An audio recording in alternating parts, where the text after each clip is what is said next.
Alô, alô, minha décima CRE! Como estamos? Como estamos? Sejam bem-vindos ao nosso segundo dia desse mês dedicado à alfabetização. Tudo bem com vocês, minha gente? Tudo certinho? Tomara que sim. Muita saúde para todos nós, é o que queremos, é o que desejamos. Sejam todos bem-vindos, então, para mais uma edição aqui da nossa live. Hoje com um convidado super especial, já vamos falar sobre ele, vamos colocar ele aqui para dentro dessa live também, para vocês conhecerem, quem não conhece, é claro.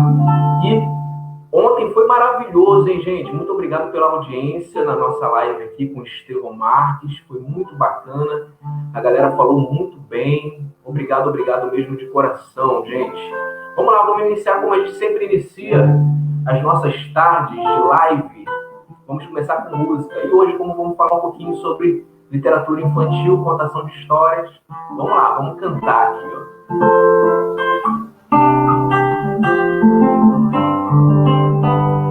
Como toda tartaruga, levo minha casa comigo, que é feita de casca dura, pra proteger do inimigo. E quando um lobo bem bobo vem tonto e aparece e quer me comer, eu entro na cascadura, que é a casa da tartaruga. Dona Tartaruga me deixe entrar, Dona Tartaruga só quero conversar. Dona Tartaruga, abra logo esta porta, abra logo essa porta que eu quero entrar. Deixa de ser bobo, seu lobo, cê não me engana, não. Vai embora, seu lobo, cê aqui não entra, não. Deixa de lorota, cê não quer conversar. Deixa de lorota, o lobo quer me jantar. Como toda tartaruga, levo minha casa comigo, que é feita de casca dura, pra proteger do inimigo. Minha gente, começamos assim a nossa tarde. Já vou dar aqui boas-vindas ao pessoal que já está fazendo um comentário aqui pra gente. Deixa eu ver quem está aqui. Deixa eu ver. Cíntia Neves, seja bem-vinda. Quem mais? A galera em peso aqui para a nossa live de hoje, com o nosso convidado especial. Alessandra, boa tarde, querida. Boa tarde.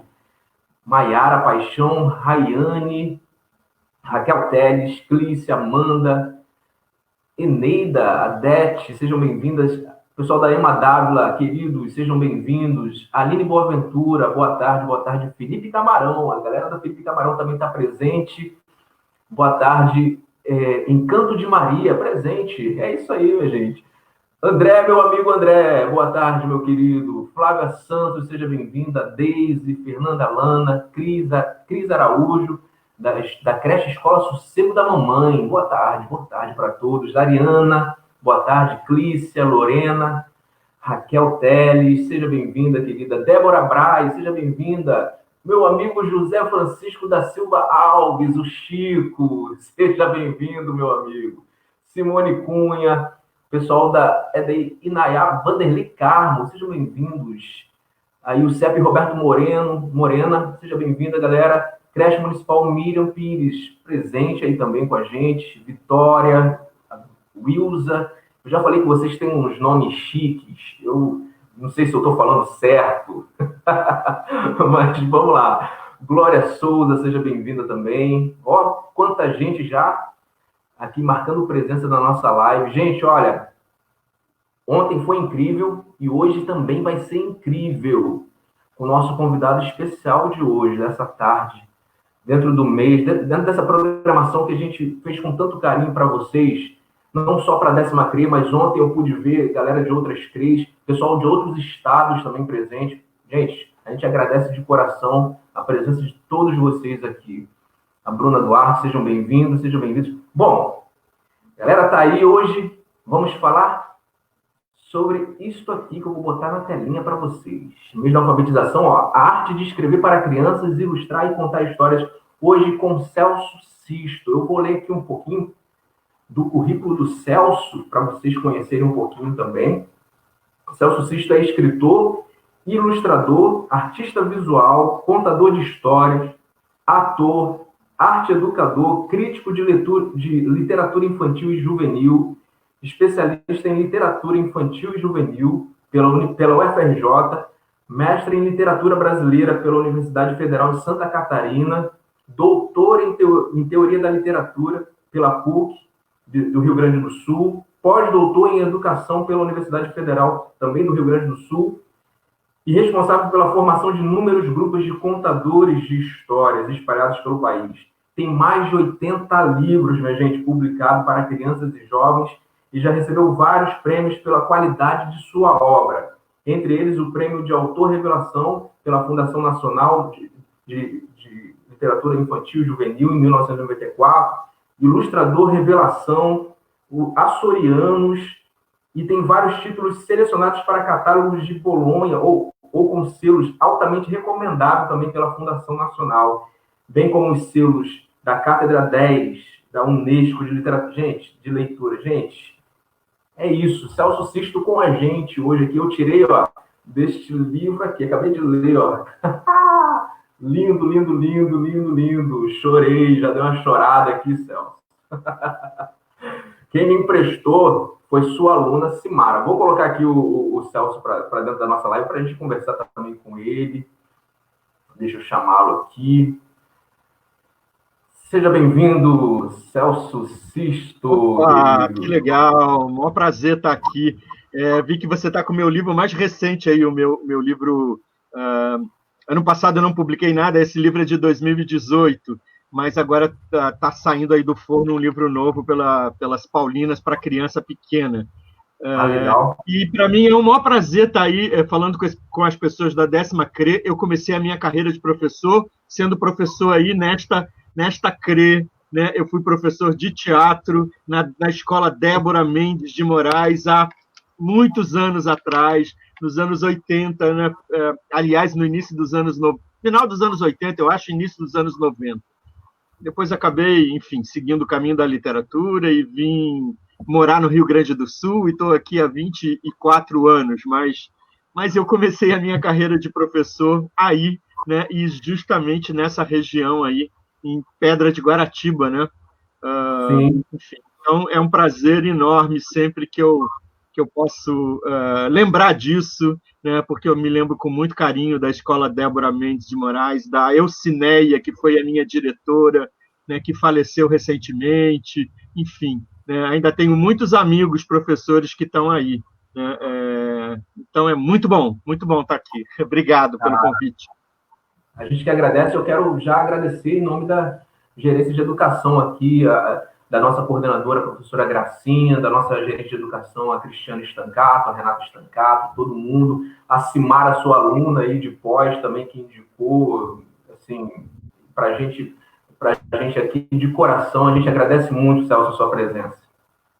Muito obrigado, eu que agradeço a oportunidade de... É sempre bom falar de literatura, falar de ilustração, né? Falar de formação de leitor, da importância da contação de histórias na vida de uma escola, né? Na importância da biblioteca escolar, enfim, todas essas coisas são fundamentais e fazem parte aqui do meu trabalho e do trabalho de vocês também, com certeza, né? Muito bacana, Celso. A gente está dentro desse mês da alfabetização, todo dedicado para os alfabetizadores também. Aqui tem, além dos professores da nossa CRE, tem professores de outras CREs também, como eu falei, tem outros estados também assistindo a nossa live, e você já falou um pouquinho de como iniciou aqui no Rio de Janeiro.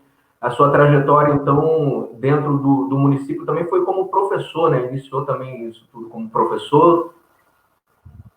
Mas tem um fato curioso, né? Eu tinha, assim que terminei a faculdade de teatro, eu fui fazer especialização em literatura infantil e juvenil, que era o que eu queria estudar, né? E junto com esse trabalho de ser professor na escola pública, eu também fui professor numa escola privada aí no Rio de Janeiro, na escola Instituto Nazaré, que ficava em Laranjeiras, que já nem existe mais, que era uma escola dirigida por uma grande ilustradora, pela Regina Yolanda, e eu fui para essa escola para ser professor de literatura das crianças. Eu trabalhava com essas crianças do jardim à quarta série. E a minha função era contar histórias, né, trabalhar os livros de literatura na biblioteca dessa escola. E foi para as crianças dessa escola que eu comecei a me aventurar a escrever as minhas histórias. Né? Então, acho que é um fato interessante, né? Já que a gente está falando dos começos, né? Eu comecei a pleitear ser um escritor dessa literatura, né? Para os meus alunos, né? Para o âmbito da biblioteca, da escola onde eu trabalhava, só que a coisa fugiu de controle, acabou, enfim, né? Sendo publicado os meus textos, mas foi por causa desses alunos que eu comecei a escrever, né? Histórias para crianças.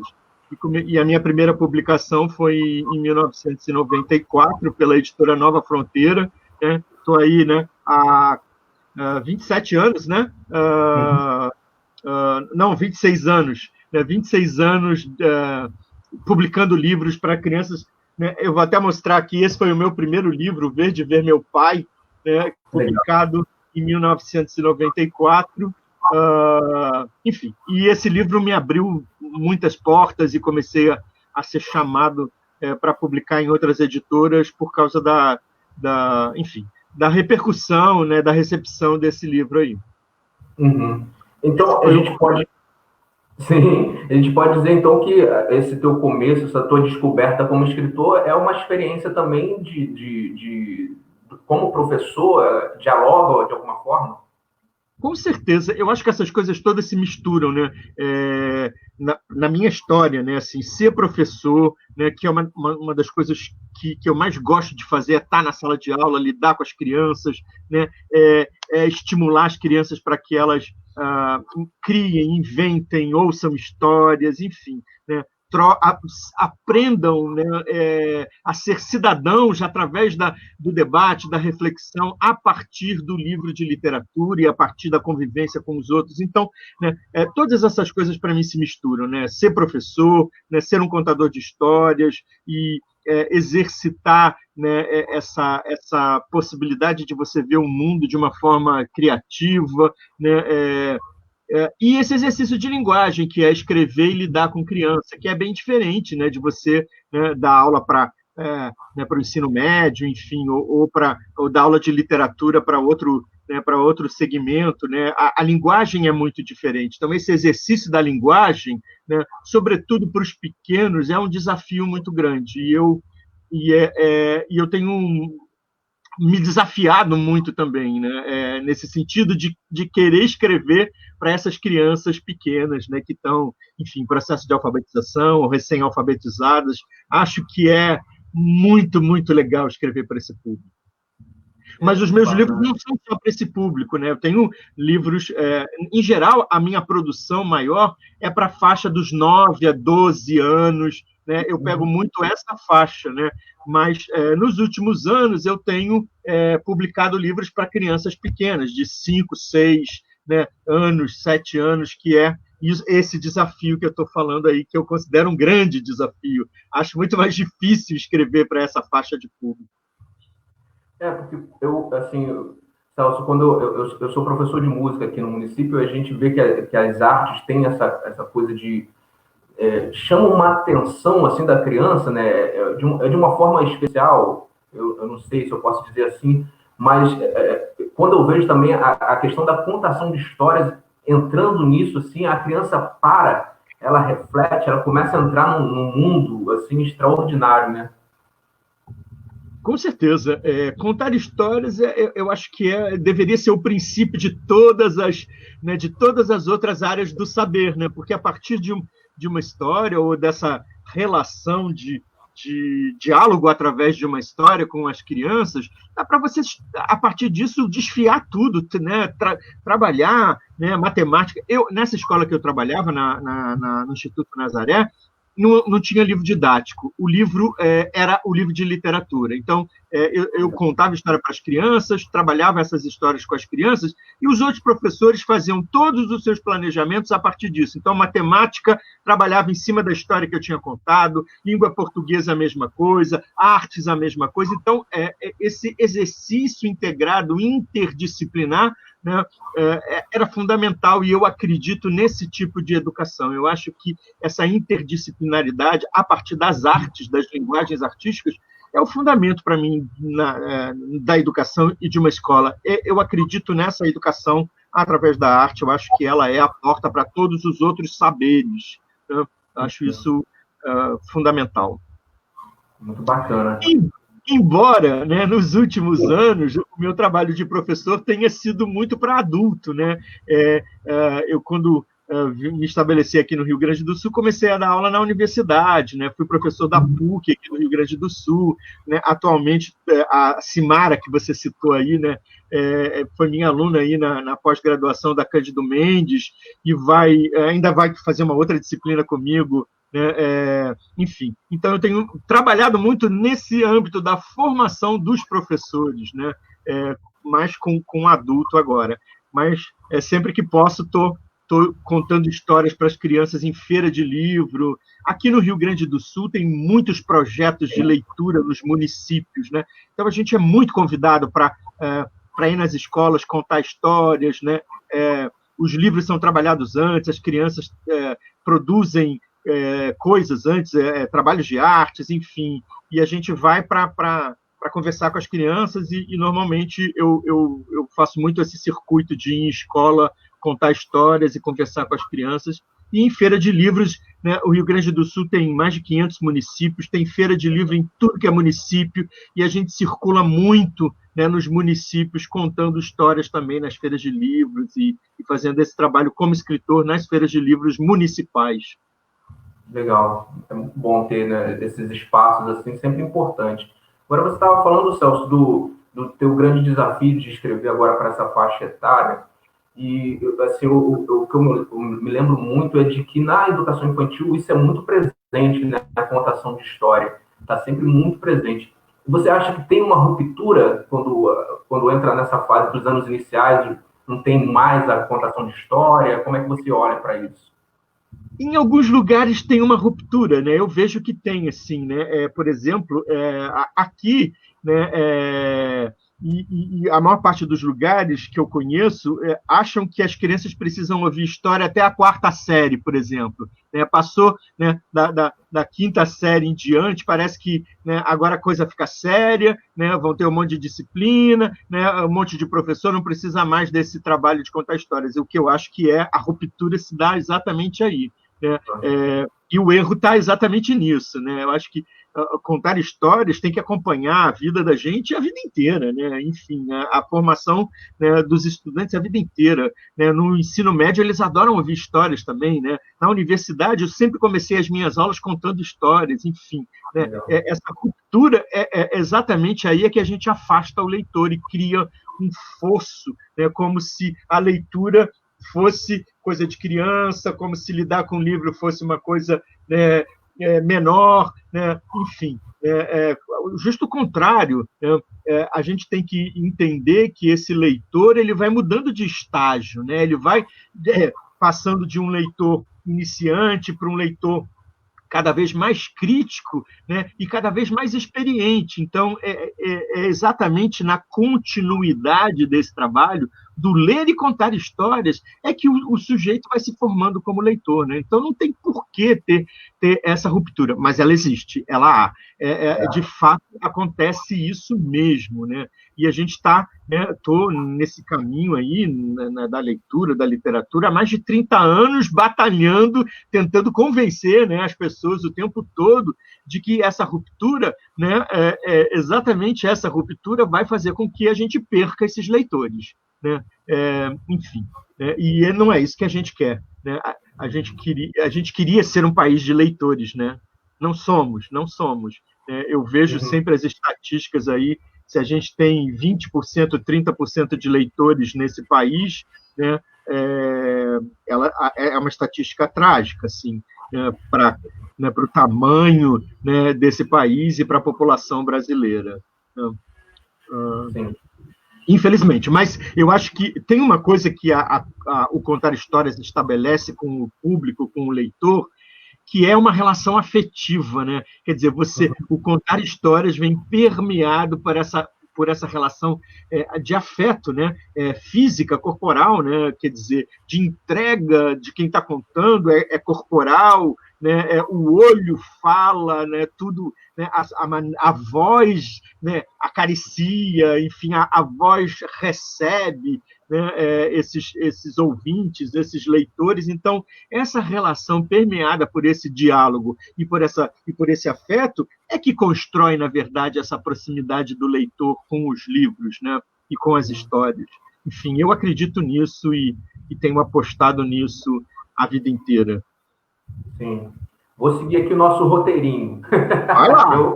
Eu fui para outro. Enquanto isso, eu vou tomar um gole do meu chá, tá bom?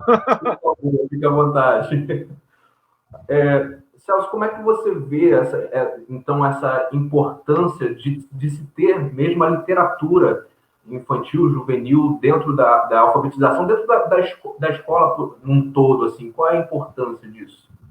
Então, a importância é exatamente em torno dessas coisas que a gente já falou. Eu acho que o núcleo de uma escola deveria ser a literatura, deveria ser o ponto de partida para todas as outras áreas do conhecimento, né? E não só a literatura, mas as linguagens artísticas como um todo. Eu acho que, né, fazer com que as crianças, né, se relacionem com o mundo através do lúdico, sobretudo, né, e através, né, do exercício de criação, do exercício criativo, é fundamental para a gente criar, né, cidadãos e sujeitos que saibam, né, resolver as coisas, que sejam criativos, né, no seu cotidiano, na sua relação com o seu trabalho futuro, enfim, né, que possam trazer, né, também descobertas e investimentos que possam ser úteis ao nosso mundo, né? À comunidade em que a gente vive, né? Por que a gente trabalha? Não é só para sobreviver, é para poder socializar as coisas, é para poder construir um mundo melhor. Né? Eu sempre pensei nisso, né? A minha profissão tem que beneficiar, né, o meu entorno, o lugar onde eu vivo, né, as pessoas com quem eu convivo. Então, é um exercício de doação, né, o trabalho, né? E a escola, né, eu acho que a escola brasileira talvez tenha se complicado um pouco quando essa educação visava o trabalho, uma formação muito mais tecnológica e técnica do que uma formação humanista, né? Uma formação do sujeito, né? E as artes e as linguagens, em geral, dão essa possibilidade para a gente de exercitar o humano, de exercitar as relações, os sentimentos, né, os afetos, né, todas essas coisas, né, todos os outros conceitos que a gente queira, né, de respeito, de ética, né, de convivência comunitária. As linguagens artísticas permitem isso, né? Então, e a gente está tendo a prova mais cabal de tudo isso agora, nesse momento da pandemia. Se não fossem as artes, né, se não fossem essas quantidades de lives de artistas, de contadores de histórias, de atores, né, de músicos, né, as pessoas estariam muito mal, né? E olha que ainda assim tem gente, né? A saúde mental das pessoas está muito complicada e muito comprometida nesse momento histórico desse país. né? Então, e as linguagens artísticas e a arte têm nos ajudado a continuar vivo, né, nesse momento tão crucial, né, não só para o Brasil, mas para o mundo também. Então, é fundamental, né, que a gente invista nessas linguagens na educação. Agora, eu acho que a gente tem hoje uma escola muito a educação da repetição, né? Parece que você é treinado para repetir coisas e não treinado para criar, né? Para ter uma relação criativa, né? Um comportamento de pesquisador, né? Que eu vejo que já há em outras escolas fora do Brasil, né? Quer dizer, acho muito legal algumas experiências que eu já vi na Itália, em outros países, em que não há divisão de faixa etária, que os grupos se agrupam, né, por pesquisa, por interesse, né? Então, esse tipo de funcionamento da educação, eu acho que pode ser uma alternativa super boa para o futuro. Mas a gente, não sei se a gente não saiu ainda, né, das coisas, dos problemas básicos da escola brasileira, né? Eu adoraria ver um outro tipo de escola, que não fosse essa escola da repetição, né, essa escola com esse sistema de aprovação, esse sistema de valoração ou de nota para os alunos, enfim, acho que tem muita coisa para se pensar na educação brasileira. Mas as artes são fundamentais, né? E parece que cada vez, né, sempre que se pensa em reforma na educação, tiram, né, a quantidade de aula de artes, ou de literatura, ou de língua portuguesa. A carga horária sempre diminuindo. Então, como é que a gente pode querer uma escola de alto nível nesse país, né? É incrível. A gente está falando aí das artes em geral, mas quando eu trabalhei aí na escola municipal, eu achava um luxo a gente ter na escola. Tinha na minha escola 2 professores de artes cênicas, eu e uma outra professora, né? 2 professores de músicas e 2 professores de artes plásticas, né? Tinham 6 professores de artes na escola, né? Ou seja, todas as linguagens eram contempladas, o que a gente não vê nos outros lugares, né? Quando tem música, não tem teatro, não tem, né? E agora ainda tem a dança também, que é bastante presente nas escolas, né? Então, você não tem, é raro, né, pelo país afora, você ter professores de todas as linguagens artísticas nas escolas públicas, né? Enfim, não sei se o Rio de Janeiro ainda mantém isso aí nas escolas públicas, mas eu achava um luxo, né, nos anos 90 a gente ter professores de todas essas linguagens nas escolas municipais. Sim, o Celso estava falando da escola, assim, eu sempre escuto da nossa gerente de educação aqui, que a escola é a referência da sua comunidade, né? As pessoas vão até a escola para ter informação, os alunos têm a escola como referência, e eu vi uma live sua falando sobre cultura popular, que eu achei incrível isso, de estar relacionado, e às vezes a gente vai buscar coisas, assim, fora, e a gente tem a coisa, né? Tem ali nas nossas mãos, né? Como é que você olha também para isso? Não, cultura popular é fundamental, né? Nesses lugares onde estão inseridas as escolas, né? É fundamental que esse seja o primeiro livro, né, da escola, né? As histórias orais, né? As avós, né? As famílias têm histórias para contar, ou seja, esse saber que é oral, né? E que muitas vezes é desvalorizado por esse mundo acadêmico, né? Por essa cultura da escrita, a gente precisa desse saber, e esse saber aproxima a comunidade da escola. Então, é fundamental que a cultura popular esteja presente na escola o tempo todo, né? Através dos folguedos, das histórias populares, dos contos populares, né? Das festas, das adivinhas, das parlendas, dos brinquedos populares, né? A gente não precisa de brinquedo industrializado, a gente tem tanta produção nesse país, né? E tanto desperdício também. Dava para a gente produzir brinquedos para as crianças dentro das escolas, com muitos materiais, brinquedos populares, né? Esse tipo de material, né, tá aí, né? Agora, é preciso ter essa iniciativa, né? O que muitas vezes acontece é que os professores também estão sobrecarregados, às vezes estão desestimulados também, e aí cruza o braço, cai na mesmice, né? Enfim, é uma série de fatores que a gente sabe que acabam comprometendo muitas vezes o desempenho desses professores. Mas a cultura popular, né, como eu disse, deveria ser a nossa primeira cartilha dentro da escola. Né? Lidar com essa cultura é fundamental, inclusive para reconhecer a nossa brasilidade. Né? Uhum. A cultura sempre foi oral antes de ser escrita, né? Então, né, botar a mão nesse universo, nesse arsenal das histórias europeias, das histórias indígenas, das histórias africanas, faz parte, né, da formação de todo brasileiro. É fundamental isso. Sim, sim. Vamos para a parte, então, de suas obras, assim, de você como escritor, Celso. As suas histórias dialogam com temas contemporâneos? Como é que você também enxerga isso hoje, assim, quando vai escrever, né? Quando vai criar? Pretendo, né, e procuro sempre trabalhar com as coisas que fazem parte da minha vivência e da vivência do mundo, né, em que eu estou inserido. A gente é sempre um escritor do nosso tempo, né? Então, sem dúvida nenhuma, acaba trazendo para a minha escrita, né, temas, enfim, que estão aí. Por exemplo, esse livro que você leu aí, que é um livro que fala de morte, né, que fala de um pacto entre a menina, né, de uma família afrodescendente, né, e o avô, enfim, é um tema complicado. Falar de morte para criança é sempre complicado, né? Então, por exemplo, eu tenho um outro livro que é um livro recente também. Deixa eu ver se ele está aqui à mão. Esse aqui, O Luz dos Meus Olhos, né, que é um livro em que eu falo de uma menina cujo pai é cego, né?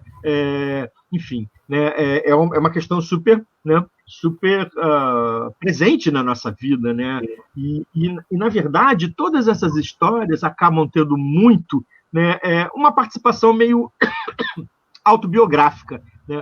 Quando eu escrevi A Luz dos Meus Olhos, eu estava contando um pouco da história da minha sobrinha, né, que o pai é cego, enfim, né, dessa relação. Então, o escritor também é sempre esse sujeito que está de butuca ligada em tudo, né, porque isso vai fazer parte do seu trabalho, da sua escrita. Né? Então, falar dessas questões, né, como no caso a deficiência visual, no caso de morte, enfim, as relações, os meus temas quase sempre são muito ligados já às relações familiares, né? Os personagens quase sempre, né, transitam em torno desses personagens da família. Então, né, por exemplo, me lembrei agora desse livro aqui que se chama O Vestido, que é a história de um vestido de noiva, né, que era da avó, e a avó tinha falecido e as netas estavam disputando esse vestido de noiva, né?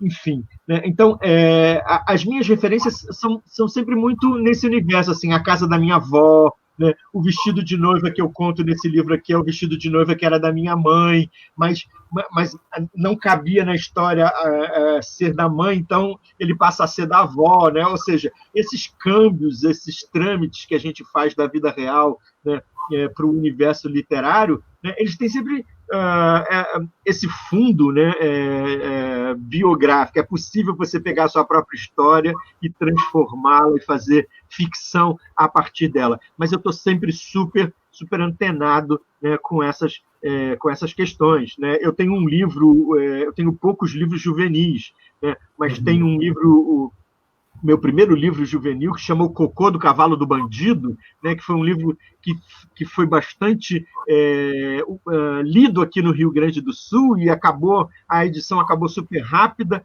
e acabou que a editora acabou fechando. Depois a gente não fez uma outra edição desse livro, e esse livro está parado até hoje.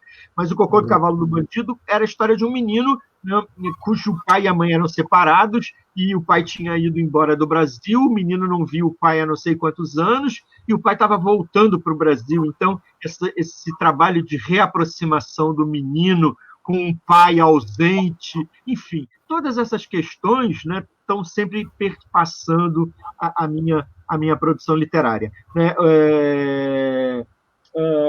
Eu tenho um outro juvenil que eu queria falar, que é O Rei das Pequenas Coisas. Eu trabalho com Alzheimer, né?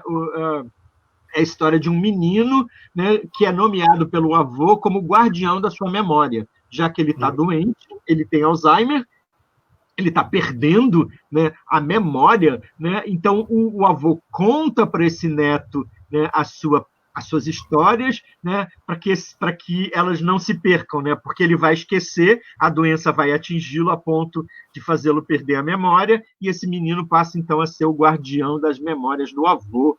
Esse livro é um livro muito emocionante, assim, chama O Rei das Pequenas Coisas, e é, na verdade, a primeira história que depois desses anos todos, né, que toda a ambientação dela se passa no Rio Grande do Sul, né, na região do litoral do Rio Grande do Sul. Foi a primeira vez que eu situei uma história minha, né, no espaço geográfico do Rio Grande do Sul. Porque muitas vezes, quando a gente escreve para criança, os espaços são meio imaginários, né? Não preciso necessariamente estar falando de um lugar específico, eu posso falar de um lugar inventado, né?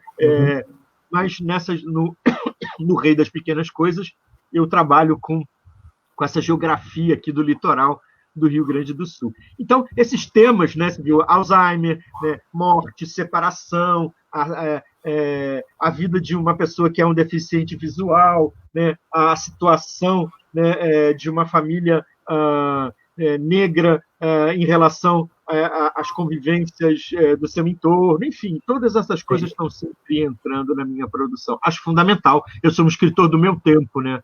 Eu tenho que tratar desses assuntos. Embora tenha assuntos muito delicados, e aí eu acabo tendo possibilidade de falar desse livro aqui, Rosalva, Mãos de Fada, que é um livro das editoras paulinas, que simplesmente foi retirado de catálogo agora, né, porque cismaram, né, que o livro induz ao suicídio. Sério? Por incrível que pareça, censura na escola, censura na editora, censura, né, de todos os lados. Né? É um livro de 2015, se eu não me engano, 2015.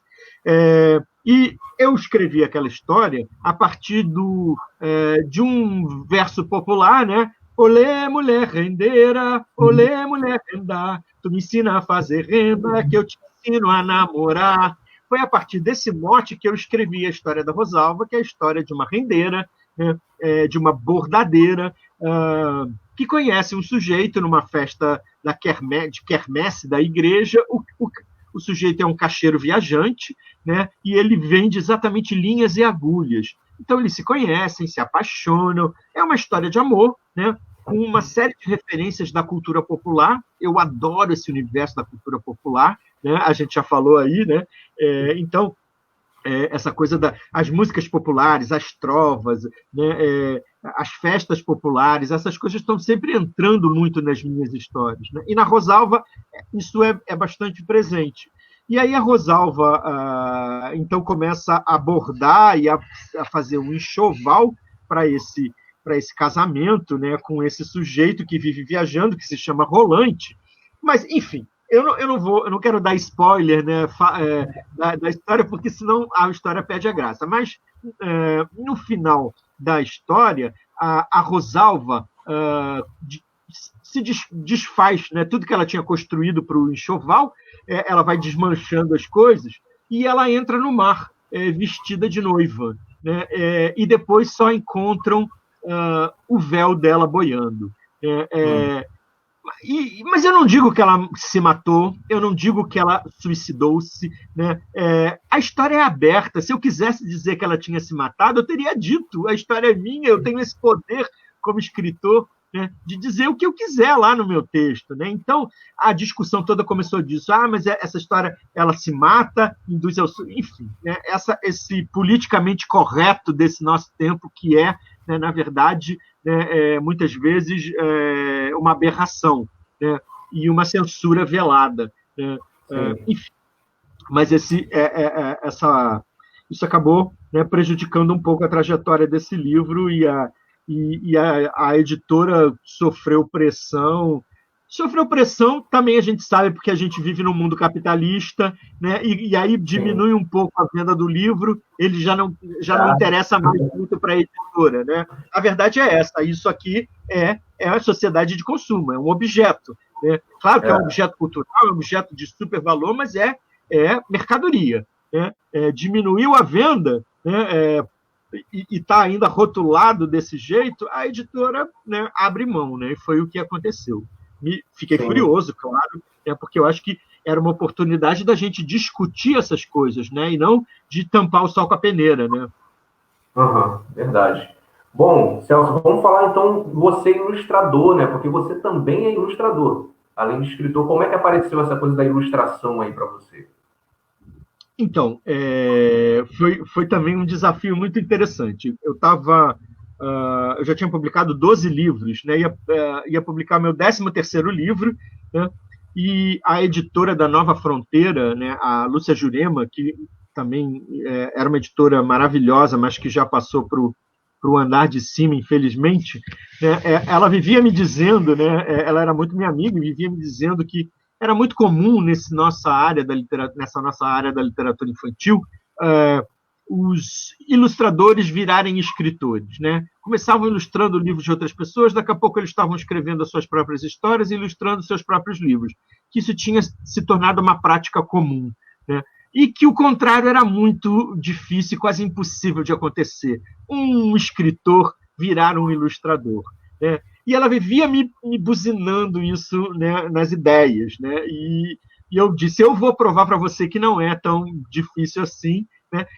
Eu já tinha essa ligação com as artes, com o desenho, fui um jovem, né, estudei pintura na minha adolescência, né, desenhava o tempo todo, né? Então eu acabei assumindo esse desafio, né, e fui, fiz a proposta, né, para um editor de eu ilustrar o meu próprio livro, esse que foi o meu 13º livro, que se chama Francisco Gabiroba Tabajara Tupã, que hoje é da editora Letria, mas foi publicado primeiro pela EDC, que é uma editora aí do Rio de Janeiro.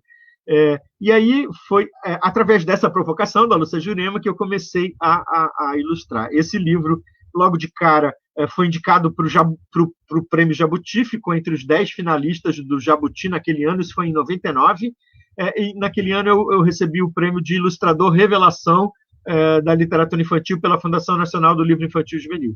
E aí isso foi um estímulo grande para mim e continuei levando esse trabalho de ilustrador paralelamente ao meu trabalho de escritor. Mas eu não ilustrei daí para frente todos os meus livros, né? Hoje são 86 livros. Eu devo ter ilustrado 13, acho que uns 13 livros dessa minha produção, né? Porque eu sou um ilustrador muito artesanal, muito demorado, né? Eu ainda não incorporei essa linguagem digital no meu trabalho de ilustração, de desenhar uma mesa digital e colorir com o computador. Eu não faço isso.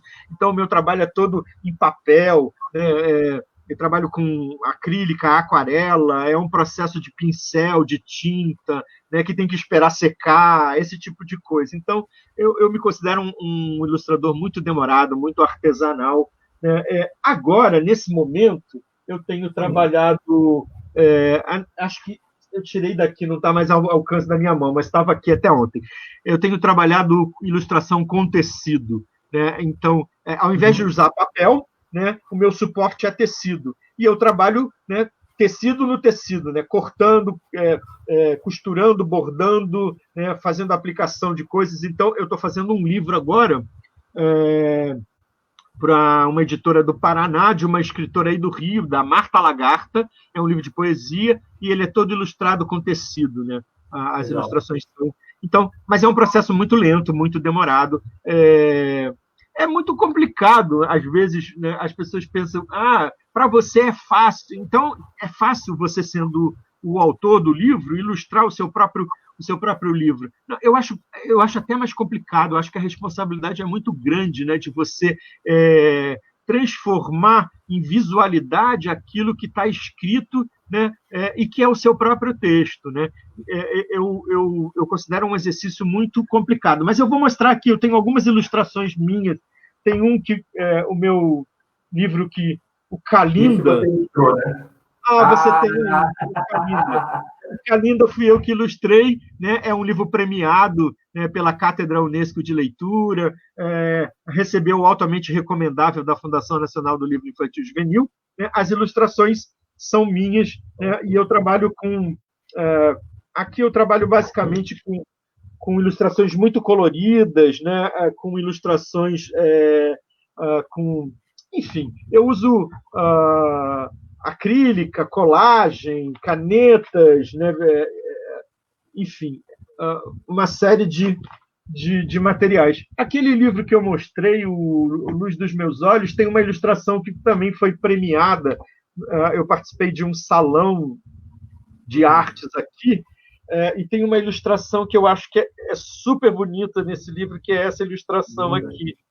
Essa ilustração também foi premiada, está num catálogo, né, de exposição daqui, de uma mostra de originais de literatura infantil, que ocorre junto com a Feira do Livro de Porto Alegre, enfim. Né? E tem o meu livro, um dos meus livros mais conhecidos, né, que é o Mãe África, que está em quase todas as escolas do país, né, que foi comprado pelo governo algumas vezes, e que eu também trabalho com ilustrações. As ilustrações também são minhas, e tem uma característica aqui, não sei se é difícil de posicionar isso na câmera, né? Tem uma característica nesse trabalho que é usar como inspiração tecido. Eu já gostava disso, né?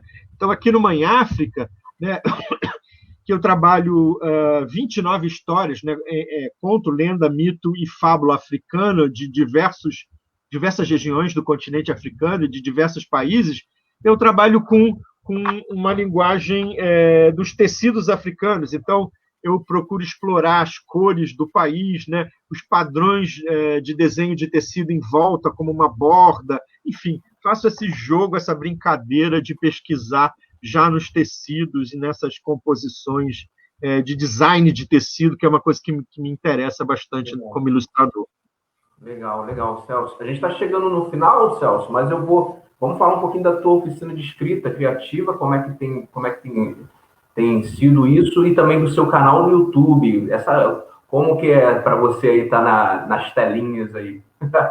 Então, essa oficina de escrita criativa é uma oficina que eu já faço há mais de 15 anos, né? Chama Laboratório de Autoria. É uma oficina voltada para quem quer escrever literatura para criança, mas uma oficina, enfim, com esses instrumentos, né, que a gente tem hoje, né, internet, computador, é uma oficina que dura 4 meses, né, é uma oficina longa, assim, né, e que o aluno produz a cada semana um texto, né, visando, né, escrever um texto literário. Então, eu vou trabalhando nesta oficina diversos gêneros textuais, né? Então, a gente vai escrever um conto popular, uma história que tem a cara de conto popular, um texto que tem a cara de mitologia, enfim, eu vou passando, né, por diversos gêneros textuais nessa oficina.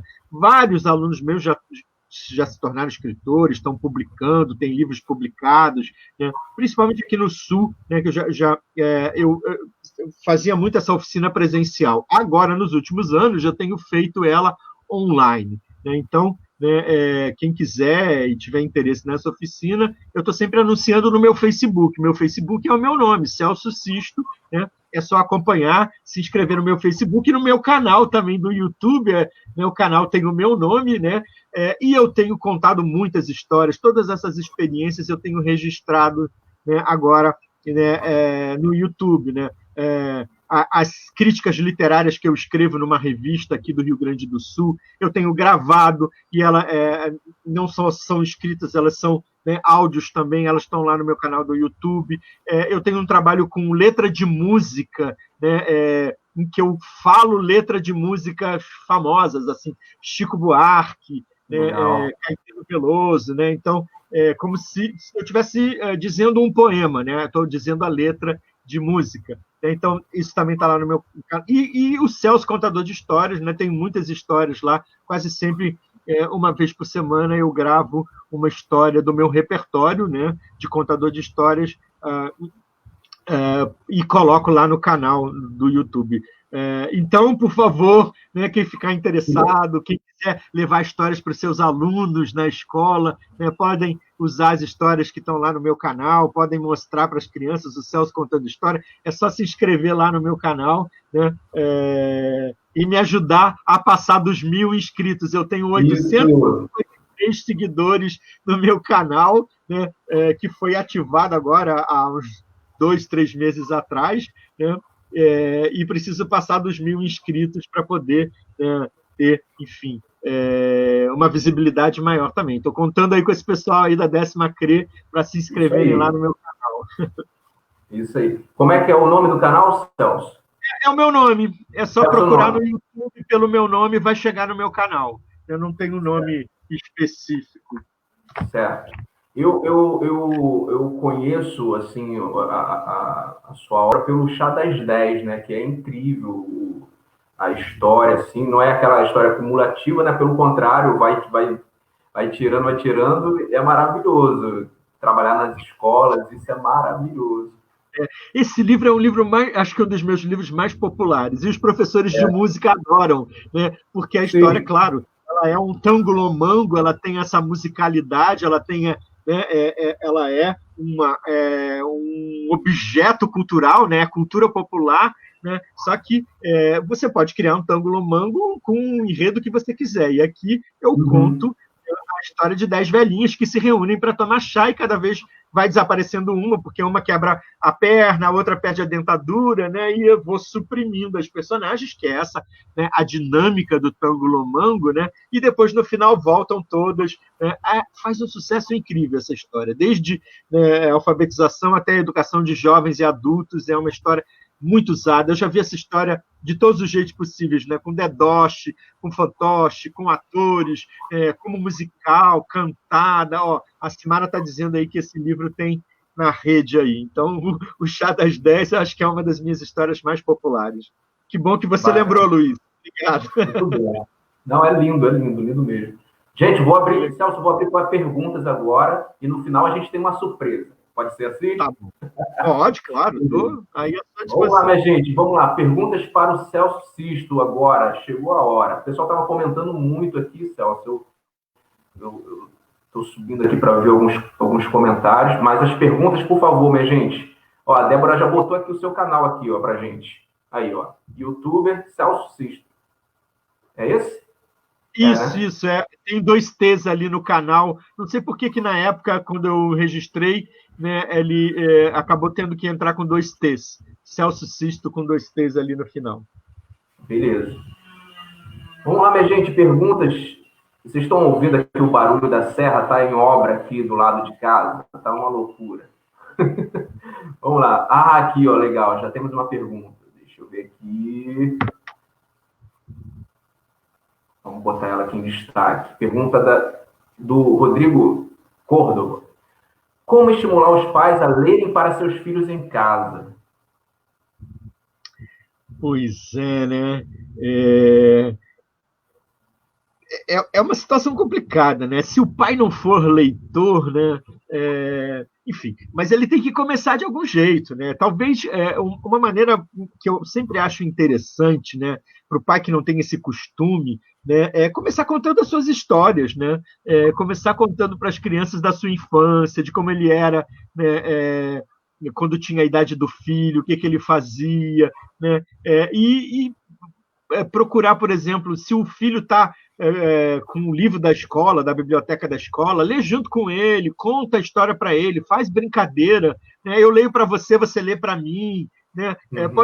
Esse é o exercício aproximativo, né? Um exercício inicial, né? Para estabelecer esse... Mas era fundamental, né, que isso virasse uma rotina também, né?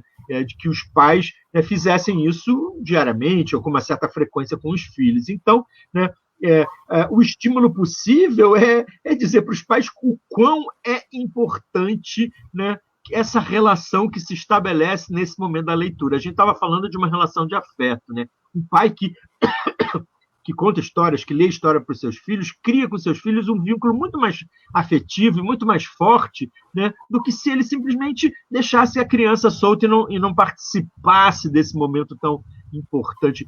Isso tem uma importância enorme para as crianças, sobretudo as crianças pequenas, né? Nossa, meu pai parou, vai contar uma história para mim, olha que importância que eu tenho, olha que, né, como isso faz parte, né, do amor que ele tem por mim, enfim. Né? Então, o pai precisa se convencer disso, a mãe precisa se convencer de que isso é um exercício também importante de afeto em relação ao seu filho. A maneira de começar é essa. Né? Já citei 2 exemplos, mas eu acho que, às vezes, brincar com poesia também com as crianças, livro de poesia, escolhe uma poesia por dia para dizer para o filho, para brincar, para propor uma brincadeira, uma tarefa para fazerem juntos, enfim. Né? Acho que isso é uma maneira também de se aproximar, né, desse universo da leitura, da literatura com as crianças. Bacana. Próxima pergunta aqui, Celso. Deixa eu botar aqui para você. Ana Paula Paiva Silva. Você poderia falar uma dica para ser um bom narrador de contos, um contador de histórias? Uma dica. Olha, a primeira dica para ser um bom contador de histórias é ser um bom leitor, né? Você tem que ser um bom leitor para ser um bom narrador, né? Você tem que ter um repertório de leitura, uma bagagem de leitura, né? Se não tem, tem que correr atrás, né? Tem que se tornar um leitor, né? Agora, para mim, o que faz uma história funcionar é a emoção que a história causa em você, primeiramente. Né? Se uma história não me toca, se uma história não mexe comigo, se ela não me afeta, vai ser difícil eu afetar o outro através da história que eu conto. Então, né, a dica é ser um leitor, né, procurar ser um leitor assíduo, né, escolher histórias que mexam com você e que possam, né, porque essa é uma garantia de que essa história vai mexer com o outro, porque a sua emoção vai fluir junto com essa história e vai chegar no outro. Mas é preciso, né, que você esteja atento, né, que o corpo fala também quando se conta história, então é preciso trabalhar o corpo e é preciso trabalhar a voz. Na verdade, esse é um tripé. Texto, corpo, voz é o que faz uma história funcionar. Né? Uma compreensão, né, boa da história que você leu e que você está preparando. Né? É preciso um tempo de preparação, você não aprende uma história hoje para sair contando amanhã. Né? Você tem que trabalhar essa história, enfim, ir penetrando nas camadas, nas superfícies dessa história. Então, texto, corpo e voz. É preciso trabalhar esses elementos para ser um bom contador de histórias. Eu posso cantar, mas só para dar um exemplo, eu posso usar a voz para cantar, para fazer onomatopeia, né, barulho de porta, o miado do gato. Né? Eu posso usar a minha voz para mudar a voz do personagem, lá como lá no Chá das 10, e falar minha netinha, e fazer uma voz de vovó, e a vovó, enfim. Né? Você tem que procurar ampliar esse instrumental que a gente tem na gente, né? O instrumental humano. Né? O seu corpo funcionando, a sua voz funcionando, a sua emoção funcionando. É isso que faz um bom contador de histórias. E escolher boas histórias, né? Porque tem muita porcaria sendo contada aí também, minha gente. Maravilhoso. Olha, outra pergunta direta agora. Ó. Pessoal, vou fazer uma pergunta direta, Celso. Você escreve para o Mac? Não escrevo para o MEC. O que acontece com esses livros nossos, quando entram nas seleções do MEC, é porque o Ministério abre um edital, as editoras se inscrevem nesse edital e tem uma equipe, enfim, né, que seleciona os livros que vão ser comprados por essas compras governamentais, federais ou estaduais. Mas eu não escrevo para o MEC. Se eu fosse contratado do MEC, já pensou? Eu acho que a gente estaria num outro estágio. Olha, pergunta da sua aluna, Simara. Muitos professores com pandemia começaram a gravar vídeos de contação de história em casa. Você poderia nos dar algumas dicas sobre isso? Pois é, né? Algumas dicas importantes. Por exemplo, num vídeo gravado em casa, é ruim esse fundo aqui como o que está aqui atrás de mim, né? que está super poluído. Eu estou aqui no meu ateliê, então tem um monte de caixa, um monte de coisa, né? Então, para gravar a história, para contar a história, é preciso que você, né, pense no fundo, né? É preciso se preocupar com a luz, né? É preciso olhar para a câmera, porque você precisa estar olhando, é como se o ouvinte se sentisse olhado nos olhos, enfim. Né? E tem que regular o volume da voz para que isso não fique muito exagerado. Né? Então, todos esses exercícios são testes que a gente tem que fazer. Né? Mas é importante tratar uma coisa que eu não gosto nesses vídeos de gravação, né, de falar como se a criança estivesse ali na sua frente. Ela não está na sua frente. Né? Então, fazer uma pergunta e esperar que o outro responda. Não tem ninguém ali, ninguém vai responder. Então, essas coisas que falseiam essa relação, eu acho ruim. Né? Então, essas coisas, né? Se preocupar com o fundo, com a iluminação, né? Tá seguro.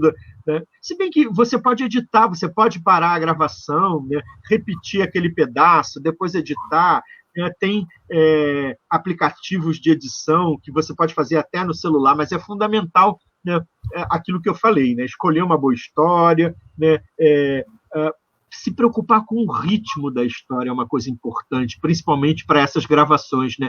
Uma história, quando é contada no mesmo ritmo do início ao fim, é chata, né? Fica monótono, fica entediante. Então, é preciso estar atento, né, na variação rítmica dessa história também, não escolher histórias muito longas. Né? Para vídeo não funciona. Né? O tempo máximo de uma história, passou dos 10 minutos, já é chato. Entendeu? Mesmo que o contador de história seja fantástico. Então é melhor contar 2 histórias de 5 minutos do que contar uma história de 15, sabe?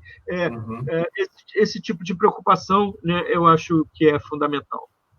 Legal. Dicas valiosas, minha gente. Vamos lá para mais uma pergunta. Gente, vamos fazer perguntas e a gente pode escolher mais 2 e a gente vai terminando a nossa live de hoje. Olha, vamos aqui. Deixa eu ver. Escolhi aqui uma. Da Bárbara Martins. Quando eu conto histórias, dependendo da faixa etária, eu troco algumas palavras do texto. É certo fazer isso? Perfeito, perfeito. Né? Essa linguagem tem que estar adequada ao público. Se você sente que aquele público, né, aquilo tem que ser dito de outra forma, com outras palavras, não tem problema nenhum. Tá perfeito, Bárbara. Fantástico. É isso mesmo. Lembra, logo no início dessa live, a gente falou, né, que o grande barato da literatura é esse exercício da linguagem. A linguagem ela está destinada para um público específico, né? Então ela tem que estar no nível desse público. Né? Não é facilitar as coisas também, né? Porque as crianças às vezes são capazes de compreender pelo todo e a gente não precisa ficar traduzindo cada palavra. Né? Mas ter essa consciência de que, de repente, uma palavra que é fundamental para o entendimento da história que a criança não vai entender, eu posso trocar por outra. Né? É isso aí, Bárbara. Muito bom. Vamos lá para a nossa última pergunta da live de hoje. Deixa eu catar aqui, que vocês fizeram muita pergunta. Calma aí. Ai, meu Deus. Vamos aqui.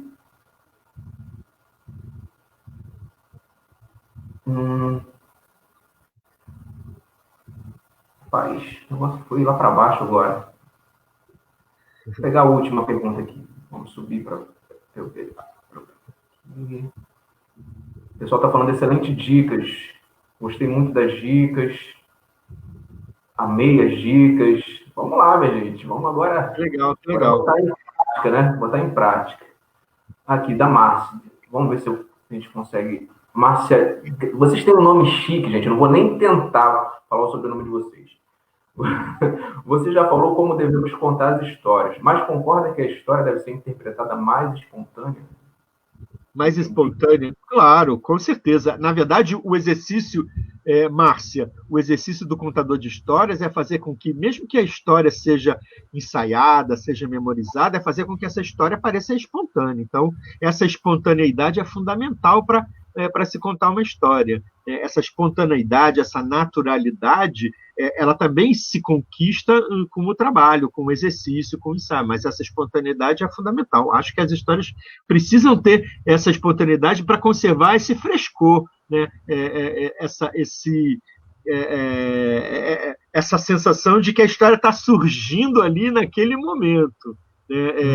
uma história contada de uma forma empolada, de uma forma muito exagerada, ou over, ela fica distante do ouvinte, fica distante do público, fica a artificialidade afasta o ouvinte, o leitor. Com certeza, quanto mais espontâneo, melhor.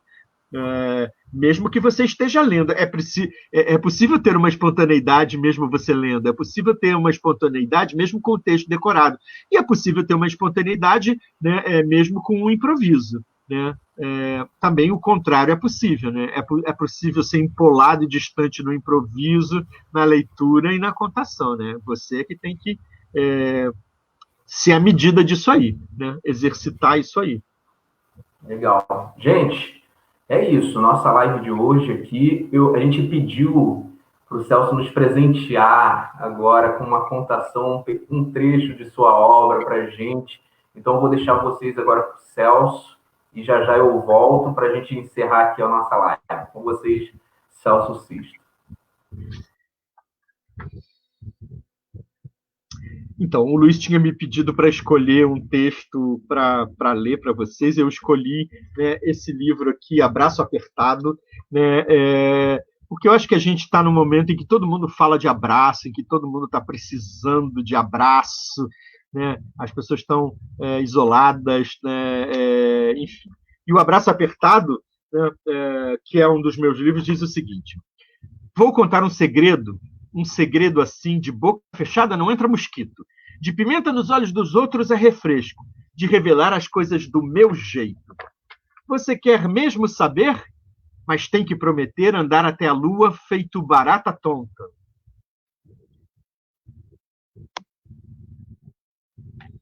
Eu acho que caiu a nossa live.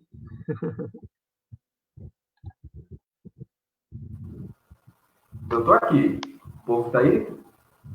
Eu tô aqui, mas sumiu tudo. Por quê? Não, tá tudo certo. Tá tudo aqui. Tá tudo. Eu que saí aqui, né?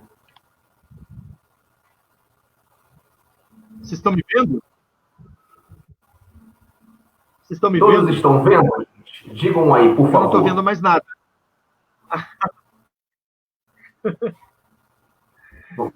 Tá bom. Então, continuando aqui. Você quer mesmo saber, mas tem que prometer andar até a lua feito barata tonta, pular feito estrelas de 5 pontas, cair das nuvens quando alguém desconfiar que onde tem fumaça tem fogo para apagar. Espera aí que eu não estou pronta, não sei se vou dar conta. Não vale dizer depois que aviso é que nem feijão com arroz, que vai um e vem dois, e quem avisa amigo pro que der e vier. O segredo é bem grande. Um segredo elefante que eu não sei guardar sozinha. É segredo gigante para menina assim magrinha. Tá preparado? Agora eu vou falar. E quieto, sem pestanejar, que quem cala consente sem reclamar.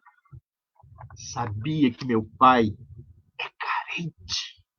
Tá sempre precisando de carinho. Tá sempre com cara de quem quer abraço, com jeito de desamado, o coitadinho. Mesmo se chego molhada porque esqueci o guarda-chuva, a coisa nunca muda. Ele quer abraço apertado. Se eu volto do dentista com cara de dor, lá vem meu pai pedindo abraço, por favor. Se eu acordo de repente no meio de um pesadelo com um grito pedindo abraço para ficar contente. Na hora de dormir, ele faz de tudo. Inventa que está frio, que está com calafrio, que vai embarcar no navio para ganhar abraço de fio a pavio. Quer saber como é que é? É assim, ó. Quem é a dona absoluta do castelo do meu coração? Sou eu, seu bobão. Então dá aqui um abraço de princesa cheia de proteção. Quem é aquela que manda no meu país? Sou eu, pai, quando estou feliz. Então dá aqui um abraço de imperatriz e um beijo bem no meio do meu nariz. Quem é que governa e desgoverna os meus braços? Sou eu, pai, sem nenhum embaraço. Então dá aqui um abraço de fada com vestido de 1000 laços. Quem é que puxa os meus pés de frente e de revés? Sou eu, pai, contando até 10. Então dá aqui um abraço danado de bom, meu anjo de crepom. Voltando à vaca fria, vou contar outro segredo. sem muita volta e revolta. Eu também sou carente de afagos. E assim eu me embaraço, mas me diz sem enrolar. Na hora do abraço, sou eu que abraço ele ou ele que me abraça? Coisa difícil de explicar. Ah, deixa pra lá. E me dá um abraço que eu desembaraço essa menina que caiu no laço. É isso. Abraço apertado de Celso Sisto, com ilustrações de Elizabeth Teixeira. Maravilhoso, maravilhoso. Celso, de coração, queremos agradecer sua participação em nome da Gerência de Educação mais uma vez. Agradecemos aqui a sua presença, sua disponibilidade para estar aqui com a gente no mês da alfabetização. Muito obrigado. Eu que agradeço. Muito bom. Foi muito legal. Foi muito gostoso estar aqui. Muito obrigado. Um beijo aí para todo mundo. Espero que tenha contribuído aí para o trabalho de vocês. Muito obrigado. Obrigado, Celso. Muito obrigado. É isso, minha gente. Olha aí, ó, nosso segundo dia do mês da alfabetização. Hoje com o Celso Sisto arrasando. Muito bom, muito bom, muito bom. Adorei. Olha, gente, então temos mais 2 enfocados. Amanhã, só o horário que vai mudar um pouco. Vai ser às 18 horas. Amanhã vamos falar um pouco com o pessoal do PEJA. Eles vão estar falando para a gente um pouco sobre a prática deles na alfabetização também. Então, por favor, gente, amanhã às 18 horas também, na nossa live, por favor, aqui da 10ª CRE. Na sexta-feira, temos um encontro marcado com a Sônia Travassos, também para falar um pouquinho da literatura infantil, de todo o trabalho dela com sala de leitura, vai ser também imperdível. Então, na sexta-feira, às 2 horas da tarde. Amanhã, às 18 horas, sexta-feira, 2 horas da tarde. Gente, beijos, até a próxima. Muito obrigado pela presença de todo mundo. Valeu, valeu, valeu.